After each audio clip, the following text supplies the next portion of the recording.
გამარჯობა, დღეს ჩვენ ვსაუბრობთ ქართული და რატომაც არა, თუნდაც სოფლიო პოეზიის ერთ-ერთ ვარსკვლავზე, ნიკოლოზ ბარათაშვილს. ადამიანზე, რომლის შემოქმედებაც სრულიად შემთხვევით გადაურჩა დაკარგვას და რაღაც აზრით ეს სიმბოლურიც არის ესეთი ტექსტების ავტორისგან, როგორიც მე ვფიქრობ ერთ-ერთი ყველაზე გამორჩეული და ასე ვფიქრობ ცოტათი მაინც დაუფასებელი ავტორია ქართულ ლიტერატურაში და სოფლიოში მით უფრო. ჩემი სტუმარია ლევან ბერძენიშვილი, მოგესალმებით. ლევან, დღეს ჩვენ მართლა ძალიან მნიშვნელოვან ადამიანზე ვსაუბრობთ, თუმცა ხშირად ძალიან ძნელად გვემეტება ხოლმე სიტყვა გენიოსი ნიკოლოზ ბარათაშვილის მიმართ. რითი არის ეს განპირობებული?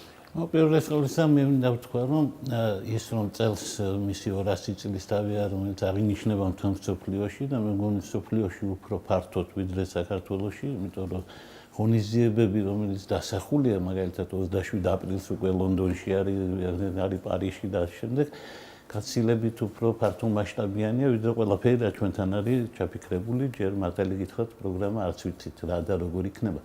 ნიკოლოზ ბარათაშვილი არის იმდენად განსაკუთრებული მოვლენა სოფლიო ლიტერატურაში, რომ მისი შემოქმედება რომ დაკარგულიყო, ეს იქნებოდა კატასტროფა და მე ვფიქრობ, რომ ქართული ლიტერატურა განიცდიდა წარმოუდგენელ ზარალს, იმიტომ რომ ბარათაშვილთან ერთად მთელი ხაზი, ასე ვთქვათ, ევროპეანიზმის ქართულ ლიტერატურაში, მათ შორის ილია ჭავჭავაძე და რაც თავია გალაქტიონისა, იქნებოდა უბრალოდ სხვანაირი, რაც არც მინდა წარმოვიდგინო, იმიტომ რომ შეიძლება არიან პოეტები, რომელიც იპოვიან და კარგია, არ ვიპოვი და არაფერი არ დაშავდება, მაგალითად გილგამეშიანი რო აღმოჩნდა ძალიან კარგია, მაგრამ ვიცხოვრეთ მის გარეშე და მე ვერ წარმომიდგენია რა მოხდებოდა ბარათაშვილის გარეშე.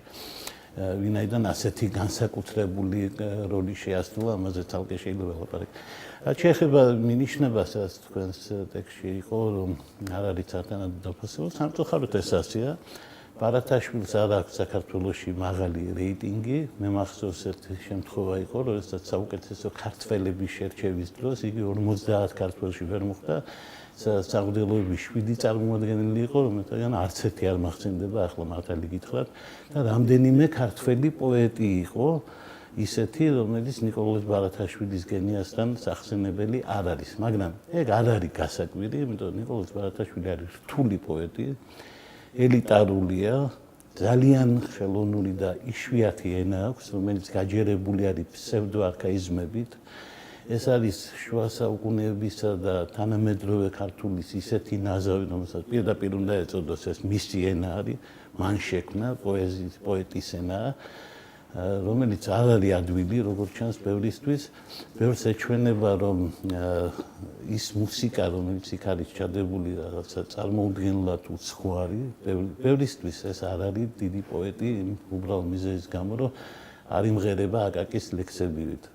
ნაკლებად პროსოდიულია. ნუ ბევრს ასე გონია, მე სწორედ მუსიკალობა მხიბლავს და არა მარტო მე, განსაკუთრებით იოლად ამჩნევენ ამას უცხოელები, მაგრამ ეგ არ არის გასაკვირი, როდესაც ლაპარაკი არის ასეთი ტიპის პოეტზე, ის ვერ იქნებოდა საერთოდ სახალხო სიყვარულის საგანი იმ უბრალო მიზეზით, რომ საქართველოში 9% მოსახლეობის, ვისაც მისი პოეზიის აღქმა შეუძლია. სამწუხაროდ ეს ასეთი პოეტია, ძალიან ელიტარულია. მადლობა ღმერთს საქართველოში მოიძებდნენ სხვა პოეტები, რომელთაც ეს აიტაცეს და ეს აქციეს თავის შემოქმედების მნიშვნელოვან ნაწილად. მე შემიძლია ვთქვა, რომ ბარათაშვილმა ორი ისეთი სახე შექმნა, რომელმაც მერე გალაქტიონში დაბადა ახალი გენია. კერძოდ ბარათაშვილმა შექმნა სიმბოლური სახე ცისფრისა, ერთის მხრივ, მეორეს მხრივ იგი არის მერანის ავტორი, ანუ პეგასუსის ავტორი და გალაქტიონმა შეურწყა ერთმანეთს ლუჯაცხენებში და ამით დაამთავრა ის გზა, რომელიცაც ბარათაშვილი იწყებდა. ბარათაშვილი ქართულ ლიტერატურაში არის კაცი, რომელმაც ყველას მაგივრად ლიტერატურას გაატარა მთელი კლასი. დაიწყო ევროპელობა შემოიტანა იმით, რომ ერთმა პოეტმა ერთ შემოქმედებაში, ერთ პატარა გზაში, 10 წლიან პოეტურ გზაში გაიარა რომანტიზმის ყველა საფეხური და მივიდა სიმბოლიზმამდე. და ის რომ არ მომხდარიყო, შეიძლება კიდევ უფრო შორსაც წასულიყო. ეს წარმოუდგენელია საერთოდ ლიტერატურის ისტორია ასეთ ფაქტებს არ იცნობს. მე არ ვიცი. საინტერესოა ალბათ საიდან შემოვიდა თქვენი ვარაუდით, მე მესმის რომ აქ ჩვენ ძალიან ღარიბი ვართ ისტორიული ფაქტების მოხმობისას, განსაკუთრებით ეს მე-19 საუკუნის პირველ ნახევარს თქვათ ეტყობა ნიკოლოზ ბარათაშვილში თვითონ ეს ინფორმაცია. თუ ეს თვითნაბადი მოცემულობა. ნიკოლოზ ბარათაშვილმა იცოდა ფრანგული კარგად, ძალიან კარგად არა, სამწუხაროდ გერმანული არ იცოდა, ამიტომ ყველაფერი რაც ჩვენს წინაშე არის, ეს არის ინტუიცია პლუს ფრანგულის ცოდნა. ფრანგული ლიტერატურა მან მეტნაკლებად იცოდა, რა თქმა უნდა იცოდა რუსული ლიტერატურა და მან გამოიცნო ის ხაზები, რომელიც იყო ინგლისურ რომანტიკში. მას ძალიან ხშირად პარალელური, ძალიან იშვიათად აბსოლუტურად ეს არ ხდება, რომ ის მოსწავლე არის ვიღაცის, ის იმ დროს ქმნის ყველაფერს ვორდსვორტის, სუინბერნის ერთის მხრივ და შელის და ბარათაშვილის ნათესაობა იმდენად თავზარდამცემია, რომ შთაბეჭდილება არის, რომ ერთმანეთს იცნობენ. მიმოწერა ჰქონდათ ან რაღაცა. ძალიან ხშირად ადარებენ ლეოპარდს, იმიტომ რომ იმასთანაც სულიერი სიახლოვეთ, მაგრამ ისინი არიან ერთი იდეის ავტორები. ნიკოლოზ ბარათაშვილმა კი გაიარა მთელი ეს სკოლა, ეს წარმოუდგენელი ამბავი არის. ფაქტობრივად მასთან თავი მოიყარა ყველაფერმა, რაც მსოფლიო რომანტიკში მოხდა. დაწყებული მიუსაფრობის იდეიდან, დამთავრებული პესიმისტური ოპტიმიზმით, თუ არც ვიცი რა დავარქვა, იმით მე რასაც კამიუ მოყვება ევროპულ ლიტერატურაში, რაც არის მერანის იდეა. და დამთავრებული სიმბოლიზმით ფაქტობრივად მან გაიარა ის გზა ერთმა კაცმა, რაც გაიარა ფრანგულმა თქვათ რომანტიზმმა და ინგლისურმა რომანტიზმმა მთელი საუკუნის განმავლობაში და მივიდა მალარმემდე და იქ არ გაჩერდებოდა 45 წელს რომ ეს საშინელი ტრაგედია არ მოხდარიყო და 26 წლის პოეტი, რომელიც 27 წლამდეც კი ვერ მიაღწია, არ გარდაცვლილიყო იმ ასაკში, რა ასაკშიც მსოფლიო კარგავს ხოლმე თავის გენიოსებს, ყველა მიცის ეს საშინელი რიცხვი 27. ძალიან ადრე წასული პოეტია, რომლის შემოქმედება კიდევ ვერ ახდენდა გავლენას თავის დროზე და იგი ხელახლა აღმოჩენილი არის და ხელახლა ნაპოვნი არის. როგორც რეიფილდმა თქვა თავის წიგნში და მე მგონი ეს ერთ-ერთი საუკეთესო სიტყვებია, რომელიც ბარათაშვილზე ითქვა, საერთოდ მათ შორის ქართულ ლიტერატურაში, ქართულ ლიტერატურის ცნობიერებაში და ისე მსოფლიოშიც, ეს არის, რომ იგი მოკვდა დაუტირებელი და გამოუქვეყნებელი. ეს ორი სიტყვა ერთად, unmourned and unpublished, დაუტირებელი და გამოუქვეყნებელი არის პოეზიის და საქართველოს ისტორიის ტრაგედიის გადაკვეთა, იმიტომ რომ არ შეიძლება ასეთი კაცი მოკვდეს და არ დაიტირონ და არავინ არ ყოფილა იქა, ოჯახის არც ერთი წევრი არ ჩასულა, მეტიც თბილისში შავები არ ჩაუცნო. არც ისე შორს იყო.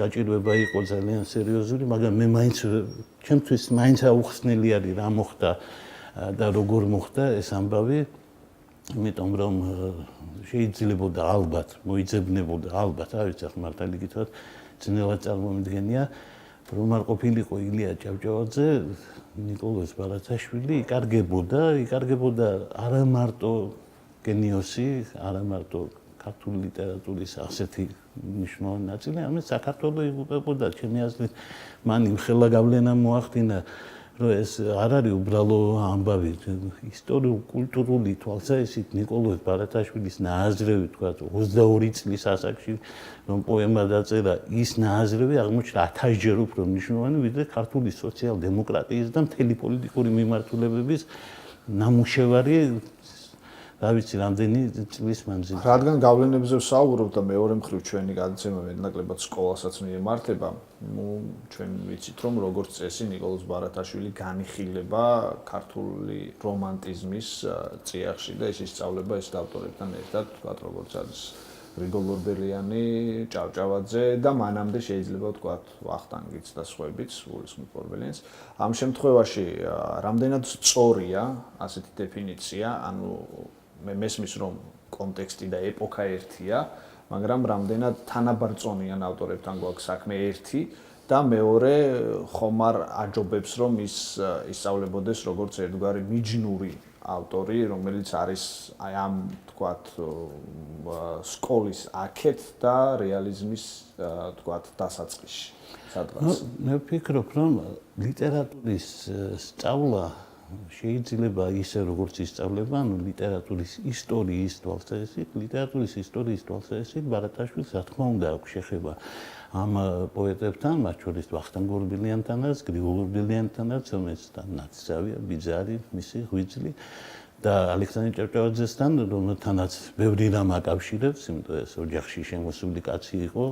ნიკოლოზ ბარათაშვილს უყვარდა მისი ორი ქალიშვილი, პირველი სიყვარული ნინო იყო, მეორე მოგეხსენებათ მისი მთავარი და ტრაგიკული სიყვარული ეკატერინე ჭავჭავაძე, მაგრამ ლიტერატურის ისტორია ძალიან გულუბრყვილოა ამ შემთხვევაში, იმიტომ რომ ის ასახელებს ავტორებს და ამბობს, რომ ვახტანგი ესა და ნიკოლოზ ბარათაშვილი ვიღაცას ექნება შთაბეჭდილება, რომ პოეტები არიან 4 პოეტია და მეტნაკლებად თანაბარი უნდა იყოს.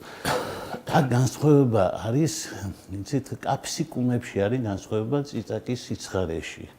და განსხვავება შეიძლება იყოს თუნდაც მილიონჯერ მეტი. ანუ ცხარე რო არის რაღაცა, შეიძლება არსებობდეს მილიონჯერ უფრო ცხარე. აი ძალიან ეს მაგალითი ყოველთვის მომყავს მე, როდესაც ბარათაშვილის და სხვა ქართველი რომანტიკოსების შედარება ხდება. რა თქმა უნდა, ბარათაშვილი რომანტიკული სკოლისაც არის.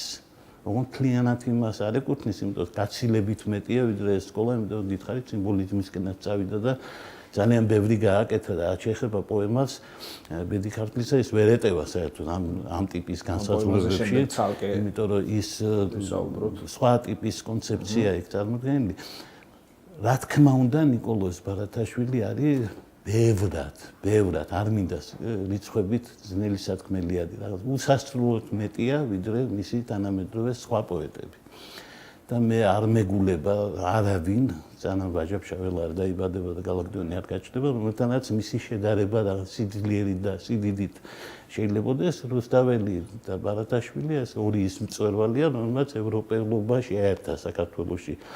ის ანტიკურ და აღორძინების ეპოქას ეყრდნობა, ეს ახალი ტიპის ევროპა არის, კაცი შვილმა არ იცის, საიდან მოუვიდა თავში ამდენი ევროპული ფიქრი ნიკოლოზ ბარათაშვილს, რომელიც უცხოეთში ნამყოფიც კი არ იყო, რომელიც პეტერბურგშიც კი ვერ აღმოჩნდა, იმიტომ რომ ოჯახში, რა თქმა უნდა, არანაირი საშუალება მისი განსწავლისთვის არ არსებობდა, მაგრამ რაღაცნაირად ასე მოხდა. შეიძლება მაინც სოლომონ დოდაშვილის მოსწავლეობამ, შეიძლება ახალგაზრდობის დროს გამოვლენილმა ინტერესებმა და სხვა მოხდა, მაგრამ სწავლის დროს ჩემი აზრით მასწავლებლებმა განსაკუთრებული ყურადღება უნდა მიაქციონ იმას, რომ ეს მწვერვალი ქართული რომანტიკული ქედიდან იმ ხელაზეა მოზიდული, რომ იმ სიმაღლიდან გრიგოლ ორბელიანი და ალექსანდრე ჭავჭავაძე ძალიან ცუდად ჩანს.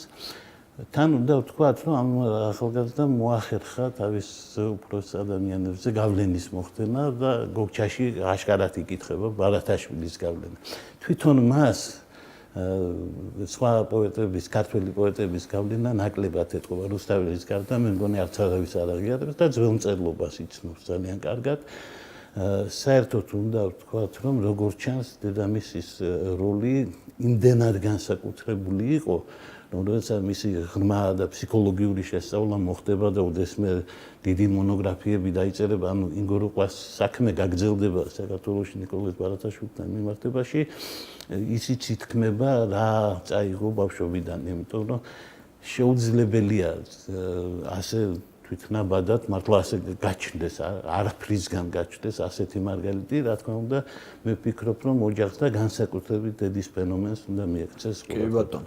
რაც შეეხება მერანს, რახან საუბრობთ მის, ვთქვათ, მაღალ სტანდარტებზე, ხშირ შემთხვევაში ფიქრი გარბის საერთაშორისო კონტექსტზეც და ავიღოთ, ვთქვათ, 3 ავტორი, 3 სხვადასხვა ადგილიდან, რომელიც რომანტიზმს წარმოადგენდა და 3 ტექსტი.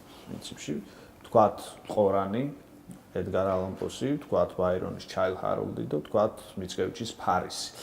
რამდენად ახლოა ეს ტექსტი იმ სულისკვეთებებთან, რომელიც ნაწილობრივ ამ ტექსტებში ალბათ ებმის ერთმანეთს რაღაც აზრით და რამდენად სცილდება ამ ყველაფერს თქვენი აზრით? Ну, რა თქმა უნდა, მერანი სწორედ ამ კონტექსტში არის განსახილველი, განსაკუთრებით მისი სიახლოვე საცნობია ჩაითხრა-ულთან, არ ვიცით რატომ, მაგრამ მაინც იქ მეტად. ყველაზე ხშირად ფარის ადარებენ, ალბათ ვიღაცა გონია, რომ რაღაცნაირად შესაძლოა აქ რამე გავლენა იყოს და შეიძლება იცნობდა და სხვა. უნდა გითხრათ, რომ ფარის შესანიშნავი ლექსია ძალიან კარგი ლექცია, იგი მერანში რაც არის ასახული, იმის ნახევარს გამოხატავს, სწრაფვას გამოხატავს, მაგრამ მასში არანაირი მისტიკურობა და ქართველი ხალხის მომავლის განჭვრეტა და საკუთარი სიკვდილის ხედვა და საკუთარი თავისა და მთელი ეპოქის შეფასების არანაირი მცდელობა არ არის, ამ თვალსაზრისით ბარათაშვილის ეს ლექსი, რა თქმა უნდა, არაფერს არ გავს, საერთოდ. მე შემიძლია მსოფლიო პოეზიაში მარტო ერთი შემთხვევა დავასახელო, ეს არის ჟერარ დე ნერვალის აკვიტანელი პრინცი თავის დანგრეულ კოშკთან, ძალიან მახლობელი ტექსტი არის მერანთან, მაგრამ არ იცნობდა ნიკოლოზ ბარათაშვილი იმ ტექსტს, რომელიც ამ დროს არც არ მეგონი დაწერილი. სულიერი ნათესაობის თვალსაზრისით კი, მიუხედავად იმისა, რომ აბსოლუტურად განსხვავებული ადგილებია, ასე ვთქვათ, პოეზიაში, ყველანაირი თვალსაზრისით, რა თქმა უნდა, ყორანი ყველაზე უფრო ახლო არის მერანთან.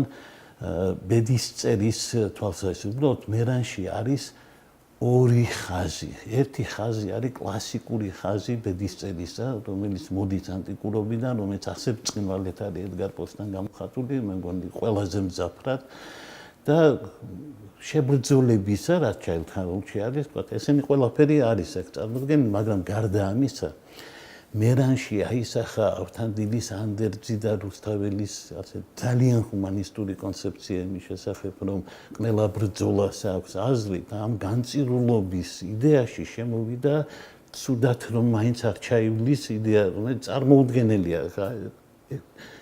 რომელიმე ჩვენი მოაზროვნე მაგალითად თანამედროვე, რომელთაც უყვართ ხოლმე პარადოქსული აზროვნება, იტყვის, რომ ეს არის შეუძლებელი, შეთავსება თუ განწირულია, მაშინ თუდად როგორ არ ჩაივლის. ის სიტყვები, რაც იონა მეუნარგიამ შეურჩია საფლავისთვის, რაც აწერია ხოლმე მის საფლავს, თუდად რომ მაინც არ ჩაივლის ეს განწირული სულისკვეთება, ეს სიტყვები არის მთავარი სიტყვები ჩვენს ცხოვრებაში, საერთოდ ჩვენს ისტორიაში, ქართველობაში. ქართველობა არის ეს იდეა სწორედ. რომ ეს ხალხი რამდენი ხანია უნდა მომყარიყო. ეს ქვეყანა რამდენი ხანია უნდა გამოსულიყო. ჩვენი ხნის ქვა აღარ დარჩა მსოფლიოში და რა თქმა უნდა ჩვენ უნდა, მაგრამ ცუდად მაინც არ ჩაიარა. ჩვენ არ ვიცით რა, საიდან მოდის ეს გაურკვეველი ოპტიმიზმი ქართველებს, რომელიც აქვს, რომ გითხოთ როგორ ხარ ცუდად თუ არა, ხელფასი არ მყოფნის ის როგორ იქნება საქმე კარგად.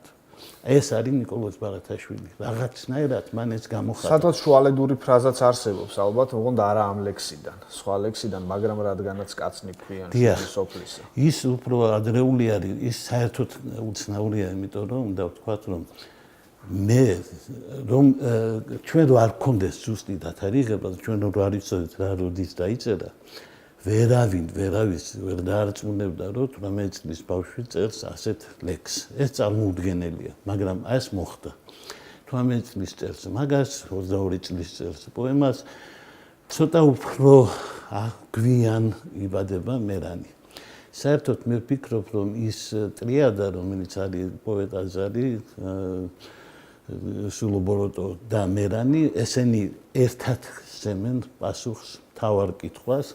ეს მთავარი პასუხი, რომელიც ბარათაშვილმა იპოვა, არის, რომ მიუხედავად იმისა, რომ აბსოლუტურად არ ღირს სიცოცხლე ამ ქვეყანაში, სადაც არავინ არაფერს არ წარმოადგენს, იგი მაინც პოულობს, ჯერეთი ადრესაც პოულობს, ვისაც ეს უნდა უთხრას, თქვათ, მაიკ ორბელიანს და მე თვითონ არის ამ ცხოვრების შინაარსი.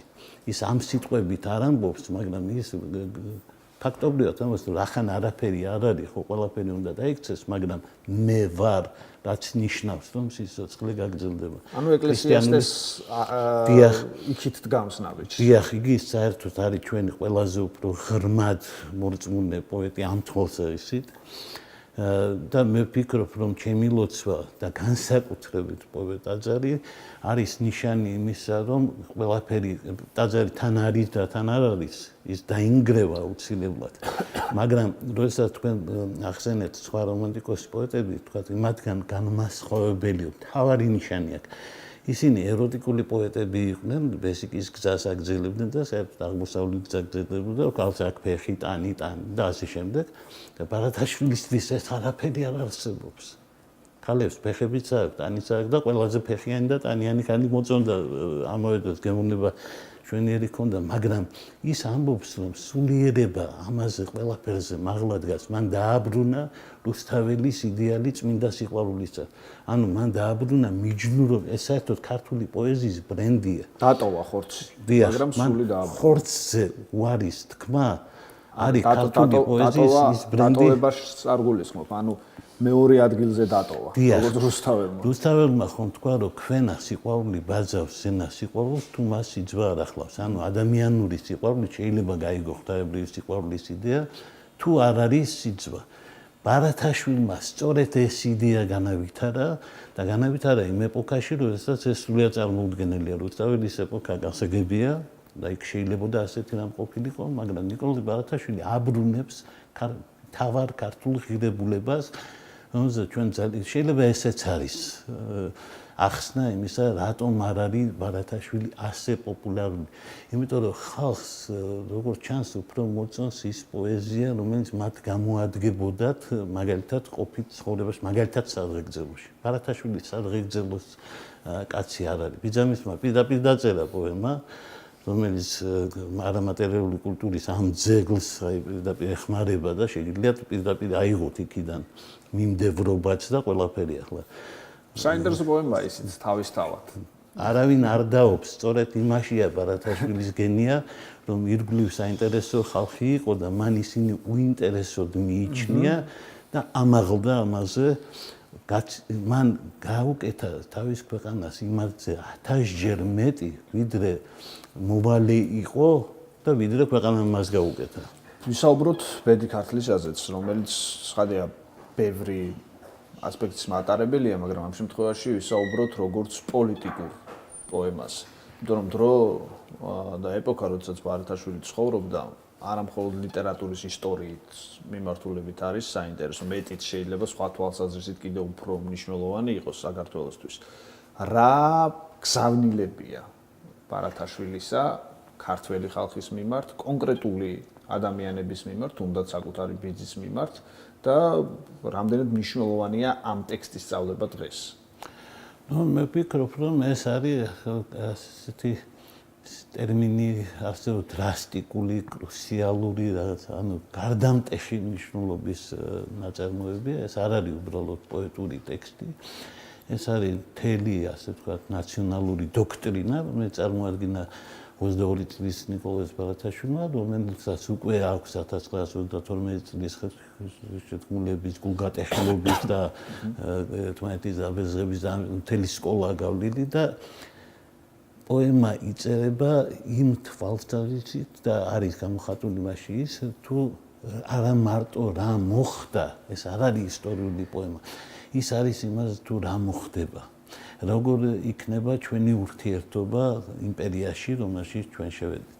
ნიკოლოზ ბარათაშვილის უცხო არ იყო ის სიკეთეები, რაც მოყვა საქართველოში მშვიდობის დამყარებას, მათ შორის რუსეთის შემოსვლას და მათ შორის რუსული იმპერიის წიაღში აღმოჩენას. რა სიკეთეც ამას ახლდა, რომ გადარჩა ქართველი ხალხი, რომ რაღაც განათლება და კულტურა და რაღაცები მან შემოვიდა, ეს ყველაფერი მან აღნიშნა. ოღონდ ეს აღნიშნა ლექსში. პოემაში და ეს ლექსი უფრო მოგვიანებით დაიწერა და ესწრება მეფე ირაკლის და ის არის ძალიან საინტერესო, მაგრამ ვერ ცვლის პოემის კონცეფციას. პოემაში ნათქვამის სხვა რამ არის. ამ სიკეთეების მიღმა არსებობს უფრო დიდი სიკეთე, რომელიც ჩვენ დავკარგეთ. პოემა ამბობს, რომ ერეკლეს არ ქონდა უფლება განესყიდა ყმათა თავისუფლება. ანუ არავის არ აქვს უფლება ადამიანის თავისუფლება გასცემა. არა თუ ნაციონალური თავისუფლება, არამედ კონკრეტული ადამიანების თავისუფლების გაყიდვა არ შეიძლება, ეს ერთი არის და მეორე, რომ ჩვენ ერთმორწმუნეობა რუსეთთან არაფერს არ მოგცემს. რამდენი საუკუნე უნდა გავიდეს, რომ ნიკოლოზ ბარათაშვილის ეს უაღრესად ნათელი, ძალიან კარგად ჩამოყალიბებული, მხატვრულად ნათქვამი სიტყვა იყოს გასაგები. იმიტომ რომ ვიღაცამ ეს აიკვიატა, რომ ჩვენ ახან ერთ მოწმუნენი ვართ, ამიტომ ეს გვეშველება ნიკოლოზ ბარათაშვილი ჩვენზე უკეთესად ერკვეობდა წვინის საკითხებში, ყოველ შემთხვევაში გულწრფელი იყო და ჯიპებით არ დადიოდა. ღარიბი იყო, როგორც ქრისტიანი უნდა იყოს. მას ესმოდა ერთი რამ, თუ თვისება ერებს შორის სხვადასხვაობს, მას არაფერს არ მისცემს ერთ მორწმუნეობა. ისე როგორც არაფერს არ გვაძლევს, ისე რომ 2x2 4-ია ჩვენც ვიცით და ჩინელებმაც განსხვავებული არის მენტალიტეტი, განსხვავებული არის მიდგომა. ნიკოლოზ ბარათაშვილი აჩვენებს, რომ საქართველოს ვერ დარჩება ამ იმპერიაში. ამ პოემის თავარი აზრი, რა თქმა უნდა, ის ყოველთვის უნდა ისწავლებოდეს და მე საერთოდ იმითაც კი ვარ გაკვირვებული, თქვა სულიობული რო ამოღებული პროგრამა და საერთოდ ამ პროგრამებთან დაკავშირებით კიდევ ბევრი საოცრება ხდება, მაგრამ ამ პოემასაც შეეხება ის უნდა ისწავლებოდეს სწორედ იმ თვალსაზრისით, სადაც არის მოცემული სახელმწიფოებრივი კრიტიკა იმისა, რომ შეერთება შეიძლებოდა თუ არ შეიძლებოდა, იმიტომ რომ ჩემი დიდი ნათესავი და დიდი ქართული ისტორიკოსის ტერმინი გახლავთ ნიკო ბერძენიშვილის, რომ ეს იყო აუცილებელი ბოროტება, ნაკლები ბოროტება, ეს არ არის ჩემი აზრით სწორი განმარტება, ეს საბჭოთა დროინდელი განმარტება, რუსეთთან შეერთება იყო ტრაგედია და ბოროტება. არც ნაკლები, არც მეტი, უბრალოდ ბოროტება. არავის არ აქვს უფლება დაკარგოს და მოუკიდებლობა. არავის არ აქვს უფლება ჩააბაროს და არც ერეკლეს არ ქონდა ეს უფლება და ნიკოლოზ ბარათაშვილმა მისმა შვილთაშვილმა პირდაპირ მას ეს უთხრა. და ეს პოემა არ არის უბრალოდ დაწერილი იმისთვის, რომ აი გული მოვიკლათ წარსულზე ფიქრით და ასე შემდეგ. ეს არის მომავალზე აშკარად ორიენტირებული, იმიტომ რომ თავისუფლება, რომელზეც არის იქ ლაპარაკი და უცხოობაში რომ სიამი არ არის და რომ ვერ შევიგუებთ ჩვენ ამ ჩრდილოეთს და ვერ ვიქნებით ამ იმპერიაში, ეს ისე კარგად იგრძნობა ამ პოემაში, რომ ბუნებრივია ამ აქედან გამომდინარეობდა ის რაც მე ის ხალი პერსონაჟიც შემოყვანას და თან აი ამ ზუსტად აი ამ რაკურსით ძალიან საინტერესოა. მე ვფიქრობ, რომ ეს დედამისის სახეა. ეს არის ესე იგი ის საქართველოს რომელიც მისთვის იყო ყველაზე უფრო ძვირფასი. ახლა ნიკოლოზ ბარათაშვილი იზრდებოდა ოჯახში, სადაც იყო ტირანი მამა და ანგელოზი დედა.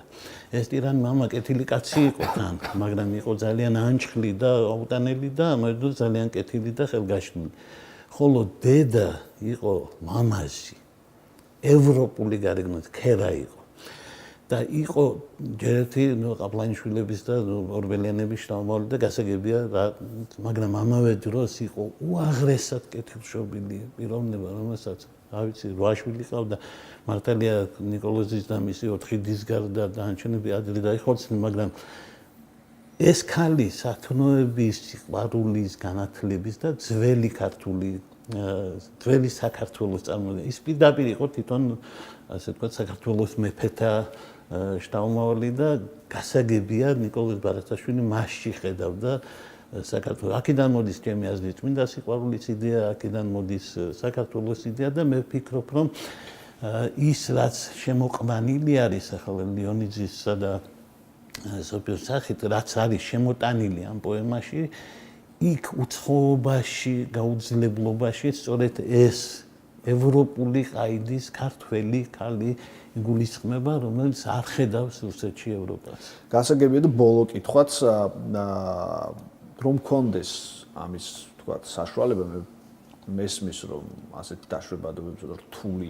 აღსაქმელია, მაგრამ მაინც წარმოვიდგინოთ რომ ერთი გაკვეთილი გვაქვს, რომელი ტექსტით შეიძლება გავაცნოთ ნიკოლოზ ბარათაშვილის მოსწავლეებს ყველაზე უკეთ. რომელი შეიძლება იყოს ყველაზე ესეთი ზუსტი გასაღები. მე ვფიქრობ, რომ ასეთი ტექსტი არსებობს, მიუხედავად იმისა, ეს უსინდისობა, ისედაც ცოტა 39 ლექსი და ერთი პოემა და აქედან კიდე არჩევანის გაკეთება ძალიან ძნელი იქნებოდა, მაგრამ არის ერთი ლექსი, რომელშიც ყველაფერია, რაც ნიკოლოზ ბარათაშვილს უნდა ეთქვა, ესაა პოეტ ტაძარი, რომელიც არის, ესე იგი, ეს ტაძარი არის არა მარტო რელიგიური ტაძარი, არა მარტო ღვთაებრივი ტაძარი, ეს სიყვარულის ტაძარიც არის, რომელიც ქრება, მაგრამ რომელიც პოვნადია. ბარათაშვილის ეს უცნაური კონცეფცია, რომ ბედნიერება კიდეც არსებობს და კიდეც არსებობს, გამწირულიც ხარ და გამწირულიც არ ხარ, ცუდად მაინც არ ჩაივლის, იმიტომ მომავალი მაინც არსებობს და სხვა. ეს ყველაფერი ამ შესანიშნავ ლექსში რაღაც ფანტასტიკური ძალითაა წარმოდგენილი და არსებობს, აი თარგმანებიც რომ ნახოთ ამ ლექსისა, მათ შორის ინგლისური თარგმანი რეიპილდისა, რუსული თარგმანი პასტერნაკისა, ძალიან თავისუფალი არის და მაინც ამ თარგმანებითაც კი ბევრი ვინმე მიხვდა რა დიდ პოეზიასთან გვაქვს საქმე. ძალიან დიდი მადლობა სტუმრობისთვის. ჩვენ საუბრობდით ნიკოლოზ ბარათაშვილზე, ჩემი სტუმარი გახლდათ ბატონი ლევან ბერძენიშვილი, მე გიორგი კეკელიძე ვარ, გადაცემა ინტერპრეტაცია ერთ კვირაში დამოვიდნენ.